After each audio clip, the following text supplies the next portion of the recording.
Hello, ladies and gentlemen, this is Rommel Tanker. This is a Leopard PTA ace that I thought I'd throw up. It's a fairly quick and dirty one, although it lasts 5.5 minutes. um, I thought I'd post this because it kind of shows a couple of habits that you should try to have in lightly armored tanks, especially at higher tiers, which is, in this particular case, keeping range from your targets, or trying to, and using camo where applicable. So obviously it's supremacy on canal. I'm going D. I'd be concerned if anybody in a medium tank didn't go D on supremacy canal from either spawn. So I'm going to start putting shots into people here. First shot goes into the Progetto. Progetto backs off. I get greedy here. I try to pop off another shot into the Progetto. Miss miserably. You guys may have already noticed at this point, my reload is 7.7 seconds on the PTA. I'm running rammer.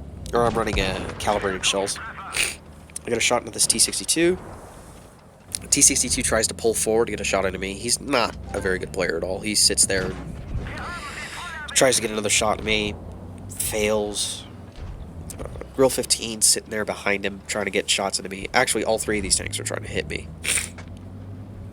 Because, lightly armored German medium tank. Why not? Grill 15 bounces either HE or heat off the ridge. I don't know what. T-62 tries to push me. I bounced this shot off his turret. Interestingly, it actually hit his turret cheek. It would have pinned if I had fired heat, but I didn't know at the time. Pull his track off. Yak Tiger finishes him off.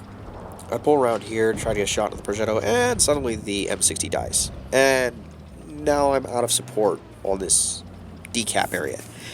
Thankfully, the M60 is actually capped D, so I don't need to worry about that necessarily. So I pull back over to my spawn, and I get up onto this hill right here in front of me. Now, you can actually get up this hill fairly easily. It's very similar to the hill on, I believe it was Oasis Palms, the one from the one cap. You have to be going about 16 kilometers an hour to get up, but you can get up here. Now, you might be wondering why I'm not on the TD hill. It's because it doesn't have a bush, and this bush is very essential for in a few seconds. So the Progetto's capping D. There's a Jagdpanzer E100 over there. I want to shoot it. I can't. He's just too well hidden behind the cover over there. I could maybe get shots off underneath the ridge, underneath the bridge. Suddenly a wired Leopard trogger appears. Get a nice 388 roll into him, even though the alpha of the PTA's HE is 400, which kind of needs a buff. Progetto's sitting over there. I think he's kind of trying to abuse the Ag Tiger. I get a heat round into his side. I wanted to fire APCR, but okay.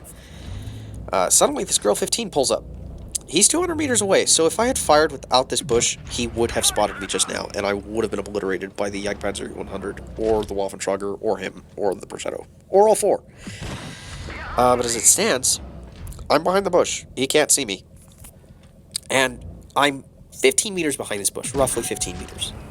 And that's important because that means that that's the range that the bush turns translucent, and the camouflage provided by the bush stays at its full value even when firing. And that particular bush, I think, gives most bushes give 50%-ish camo to any tank firing behind them. This Jagdpanzer is pulling up. I'm struggling with the PTA's really bad gun depression. It's only 6 degrees. This shot, I don't know what the fuck happened there. It hit his lower plate and bounced at 190 meters. I don't wargaming, please. I'm running supercharged and calibrated shells, for God's sake. I should have been that. Anyways, I pull up, get another shot with the Jagdpanzer. Now I'm concerned. I'm being looked at by 3 tanks. None of them are spotting me anymore because I can't see any of them. So I pull down, pull around. I want to get a shot into this Jagdpanzer. I want to finish it off. What the hell, wargaming? Why am I bouncing off lower plates? Then, suddenly a wild Progetto appears. He hits me once. Okay. I'm kind of concerned. I'm going to load a heat shell here, try to get a pen on him, because I don't want to accidentally bounce off of his side for some reason.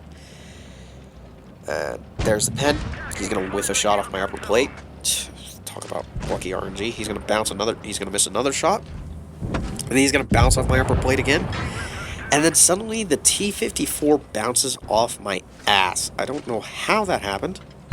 I whiff my shot into the ground against the T-54. I just can't get the reload off. PTA's reload with the calibrated shells is just a bit too slow. IS-4 finishes off the T-54. And the IS-4 is going to end up getting the win because he just stayed alive in its supremacy. So, and I think, again, this kind of highlights what you're supposed to do in a lightly armored tank. You're supposed to use camo. Try to keep your distance from targets. Don't get hit, obviously.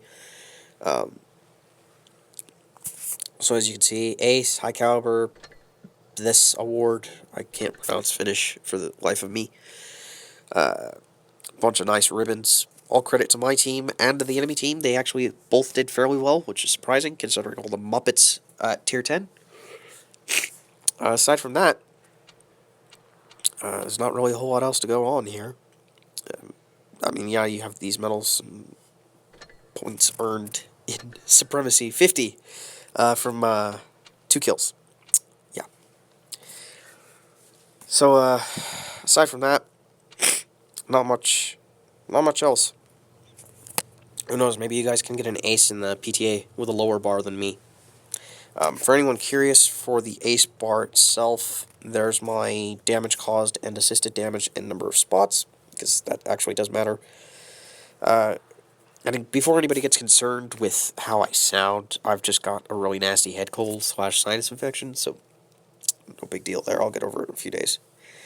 Anyways, with that being said, y'all have a great day, and I'll see you guys next time.